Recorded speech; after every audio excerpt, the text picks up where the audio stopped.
राजा भर्तृहरि की कथा। प्राचीन भारत में अवंतिका की राजधानी उज्जैनी अपने वैभव, विद्या और धर्म के लिए प्रसिद्ध थी। इसी उज्जैनी पर राज्य करते थे प्रतापी राजा भर्तृहरि। वे पराक्रमी, विद्वान और न्यायप्रिय शासक थे।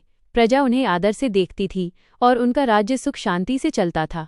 परंतु इतने गुणों के बावजूद राजा भर्तृहरि का मन राजकार्य से अधिक अपनी सुंदर पत्नी रानी पिंगला में रमा रहता था। वे रानी से अत्यंत प्रेम करते थे और उसी को अपने जीवन का सर्वस्व मानते थे। एक दिन राजा के दरबार में एक योगी गोरखनाथ जी आए। उन्होंने राजा को एक अद्भुत अमृतत्व का फल भेंट किया और कहा, महाराज, यह फल जिसे भी दिया जाएगा वह दीर्घायु और रोग मुक्त रहेगा।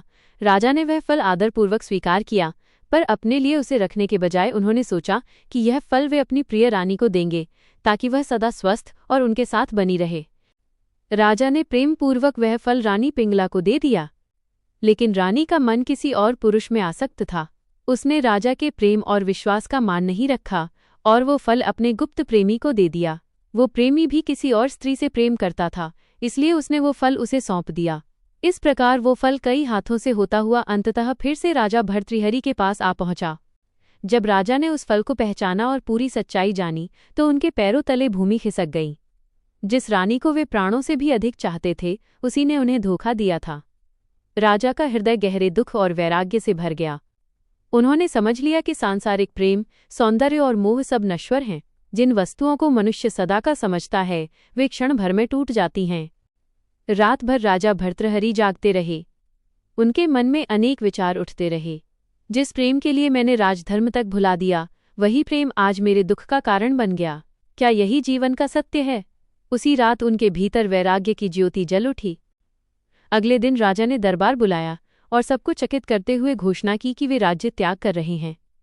उन्होंने अपना सिंहासन अपने छोटे भाई राजा विक्रमादित्य को सौंप दिया, जो आगे चलकर महान सम्राट बने।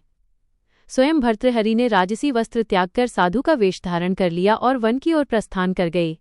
वन में जाकर उन्होंने कठोर तपस्या की। उन्होंने जीवन के सत्य को गहराई से समझा और अपने अनुभवों को श्लोकों में ढाल दिया। यही श्लोक आगे चलकर वैराग्य शतक, नीति शतक और श्रृंगार शतक के रूप में प्रसिद्ध हुए।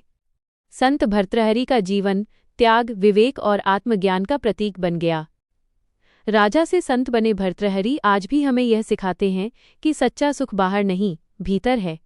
जब तक मनुष्य मोह और अहंकार में बंधा रहता है तब तक वह दुखी रहता है, पर जिस दिन वैराग्य और ज्ञान का प्रकाश मिलता है उसी दिन जीवन सार्थक हो जाता है।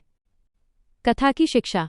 धन, सत्ता और प्रेम क्षणिक हैं, लेकिन ज्ञान और वैराग्य मनुष्य को सदा के लिए मुक्त कर देते हैं।